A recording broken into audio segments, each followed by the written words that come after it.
Muy buenos días, apreciados hermanos, feliz amanecer. Hemos llegado al final de esta semana laboral. Hoy viernes nos concentraremos en el capítulo 5 del libro de Números. Estaremos hablando principalmente de tres aspectos que son los que hacen parte de este capítulo. Así que, bueno, quédense aquí con nosotros porque ya vamos a abordar este capítulo. Vamos a orar, vamos a pedir la dirección de Dios y vendremos a ver qué nos dice Dios en esta mañana. Padre, te damos las gracias por un nuevo día. Gracias por la oportunidad de venir a tu encuentro, de venir a tu palabra.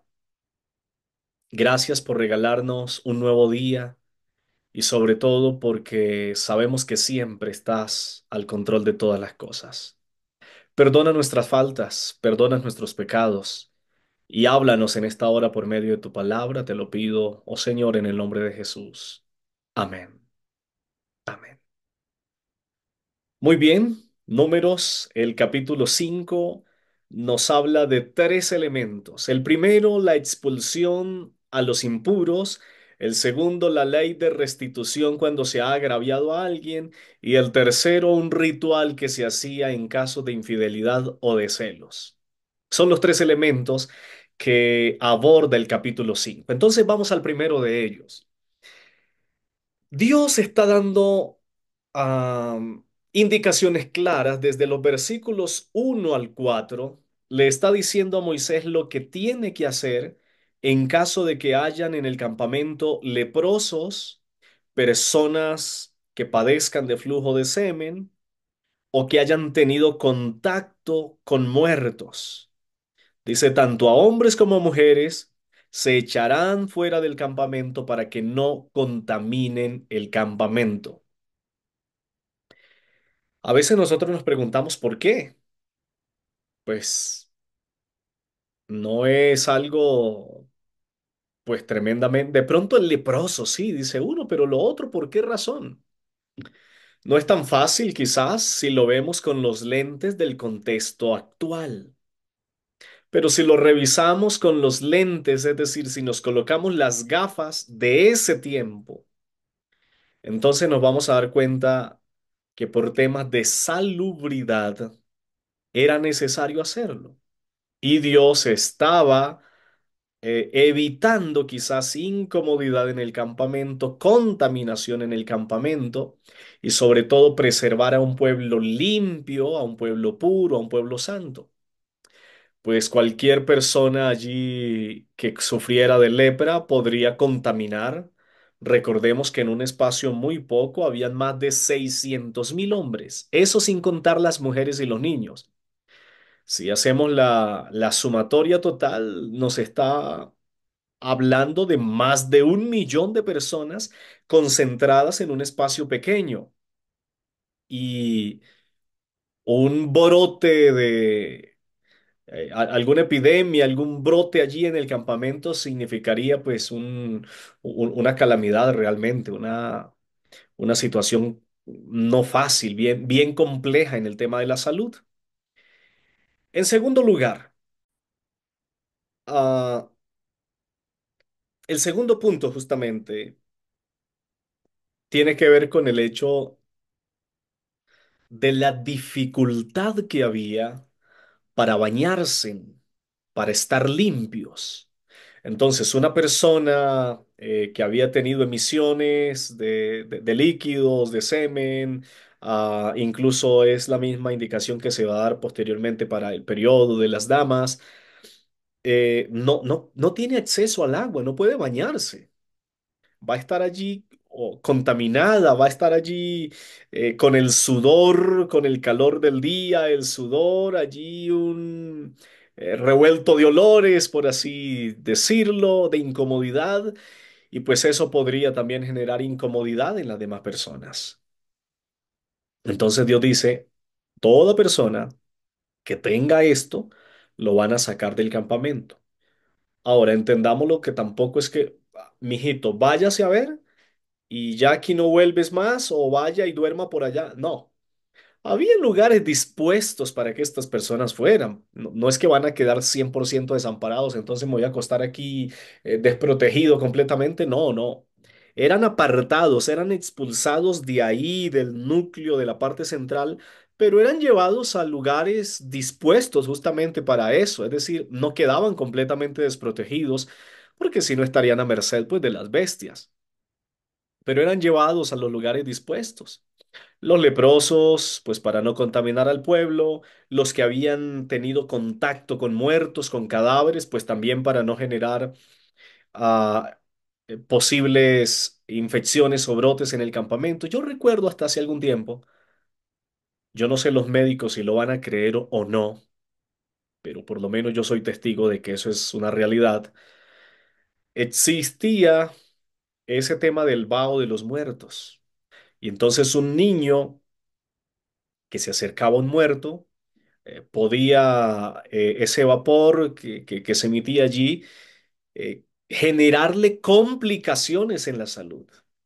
Y entonces alguien que llevaba ese, perdón, así le decían en mi tierra, no sé qué nombre tendrá, ese vaho del muerto, y luego tenía contacto con otra persona, lo podía de alguna forma afectar.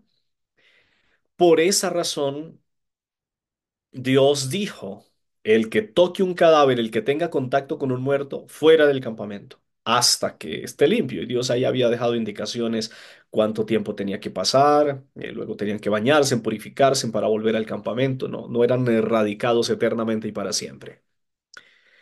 El segundo aspecto que menciona el capítulo 5 de Números tiene que ver con las leyes de la restitución en casos donde la persona hubiese agraviado a alguien. Es decir, si alguien le quitó algo a la otra persona, le hizo daño, le dañó, si alguien pecó contra alguien en temas de dañarlo o de dañarle algo, dice Dios, aquella persona confesará su pecado y compensará enteramente el daño y añadirá la quinta parte.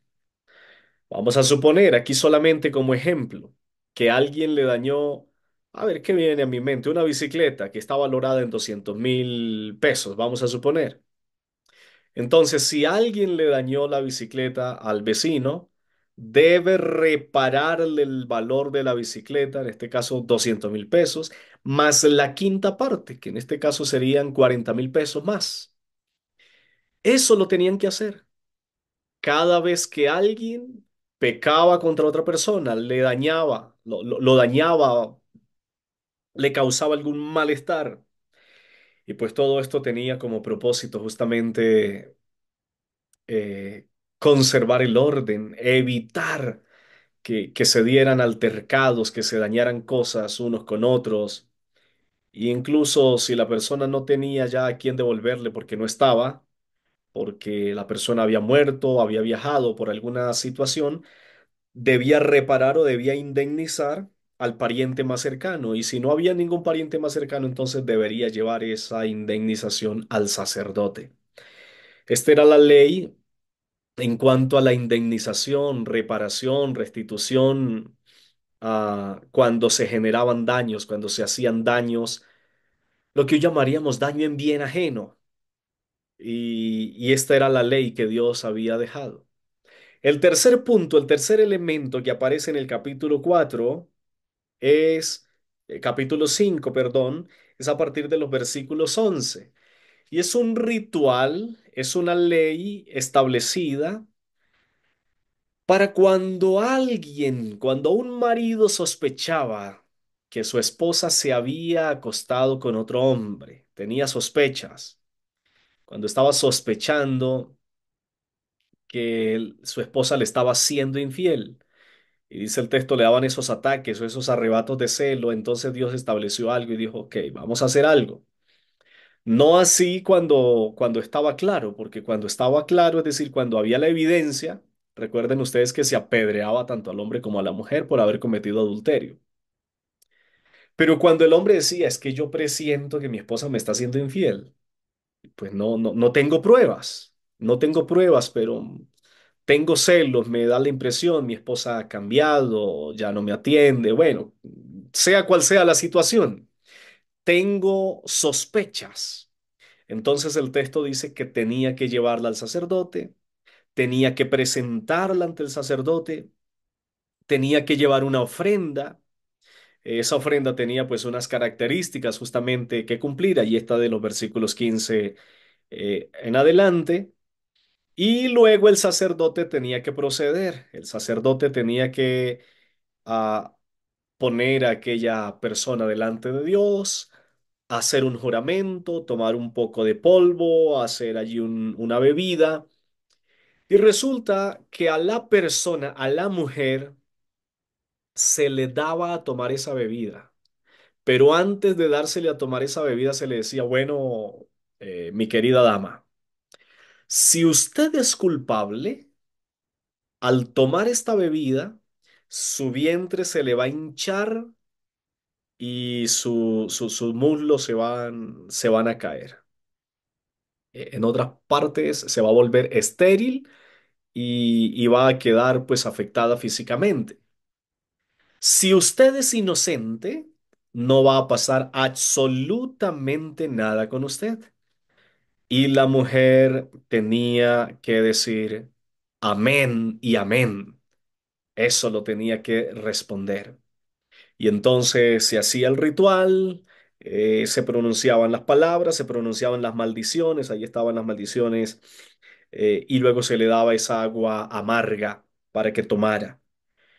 Y la mujer, según lo que menciona el texto bíblico, pues si era inocente, si no se había acostado con ningún hombre y sencillamente eran ataques de celos del marido, aunque ella era inocente, se tomaba eso y pues no pasaba nada.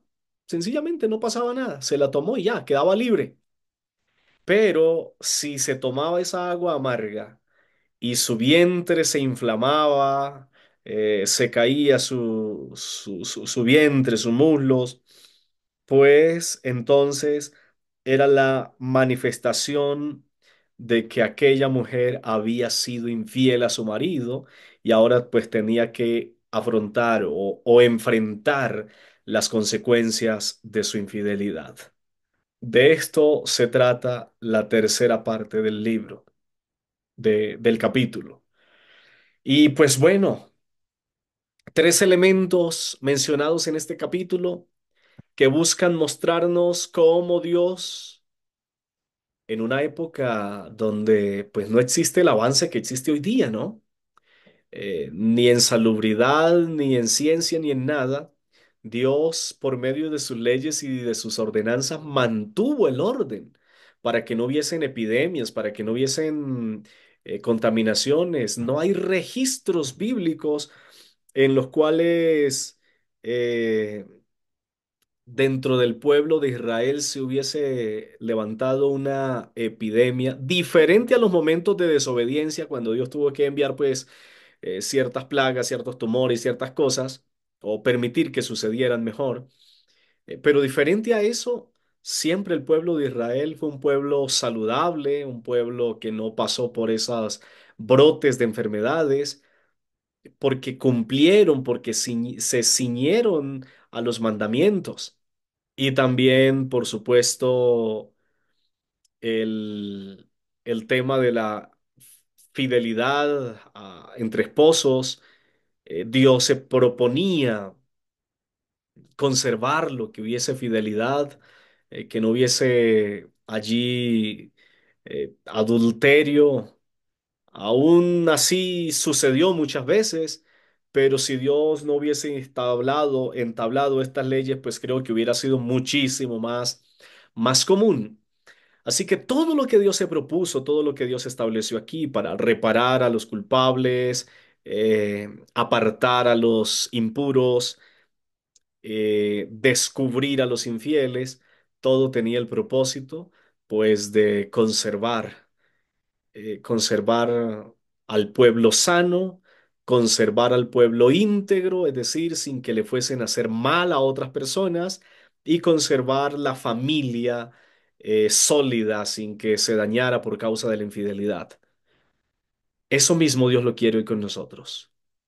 Dios busca hombres y mujeres que seamos santos, que seamos puros, que no estemos contaminados, que vivamos saludables.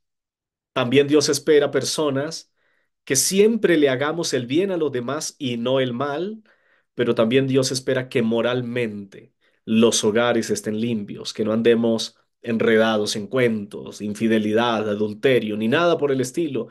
Dios también desea eso para nosotros. Es el deseo de Dios entonces en esta mañana. Que usted y yo, mi querido hermano, nos mantengamos siempre siguiendo las leyes de salud, que sería el primer aspecto, las leyes de sana convivencia, que sería el segundo aspecto, y las leyes morales, que sería el tercer elemento.